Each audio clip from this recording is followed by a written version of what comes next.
విద్య అనేది అమూల్యమైన జ్ఞానం. ప్రస్తుత పరిస్థితుల్లో విద్య ఎంతో అవసరం. ప్రతి మనిషి చదువుకోవాలి.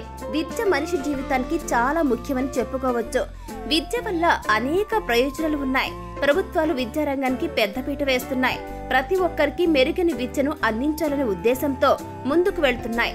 రాష్ట్ర వ్యాప్తంగా గురుకుల, మోడల్స్ స్కూల్స్, పలు ప్రభుత్వ విద్యా సంస్థల్లో అనేక మంది విద్యార్థులు ఫ్రీ విద్యను అభ్యసిస్తున్నారు.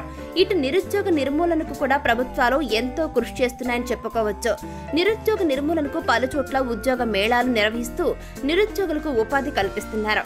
ఇటు విదేశాల్లో చదివే విద్యార్థులకు సైతం ప్రభుత్వాలు విద్యానిధి పథకం ద్వారా విద్యార్థులకు స్కాలర్షిప్స్ అందజేస్తున్నాయి. దీని ద్వారా ఎంతో మంది విద్యార్థులు సైతం లబ్ధిని పొందుతున్నారు. వరంగల్ జిల్లాకు చెందిన విద్యార్థులు విదేశాల్లో విద్యను అభ్యసించాలనుకునే పేద విద్యార్థులకు కేంద్ర ప్రభుత్వం నేషనల్ ఓవర్సీస్ పథకం ద్వారా స్కాలర్షిప్ ను అందజేయనుంది. ఈ మేరకు కేంద్ర ప్రభుత్వ సామాజిక న్యాయం సాధికారత విభాగం ప్రకటన జారీ చేసింది. విదేశాల్లో ఎంఎస్, పిహెచ్డి కోర్సు చదివేందుకు అర్హులైన విద్యార్థులు నేషనల్ ఓవర్సీస్ స్కాలర్షిప్ కు దరఖాస్తు చేసుకోవాలని వరంగల్ జిల్లా సంక్షేమ అధికారి ఒక ప్రకటనలో వెల్లడించారు. 2024-2025 విద్యా సంవత్సరానికి గాను ఎంపిక కోసం ప్రభుత్వం దరఖాస్తులను ఆహ్వానిస్తున్నట్లుగా పేర్కొన్నారు. ఇక అర్హత గల విద్యార్థులు www.nosmsje.government.in అనే వెబ్సైట్ లో దరఖాస్తు చేసుకోవాలన్నారు. వరంగల్ జిల్లాకు చెందిన అభ్యర్థులు మార్చి 31 తేదీలోగా దరఖాస్తు చేసుకోవాలని పేర్కొన్నారు.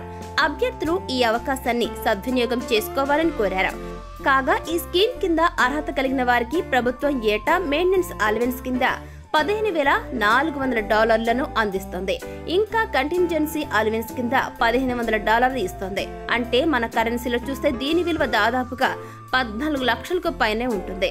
అలాగే ట్యూషన్ ఫీజు, వీసా ఫీజు, ఇకపోతే medical insurance premium, accidental journey allowance, air passage ఇలా అన్నింటినీ ప్రభుత్వం భరిస్తుంది. అందువల్ల ఈ స్కాలర్షిప్ కి అప్లై చేసుకోవడానికి మార్చి చివరి వరకే గడువు ఉందని గుర్తించాలి.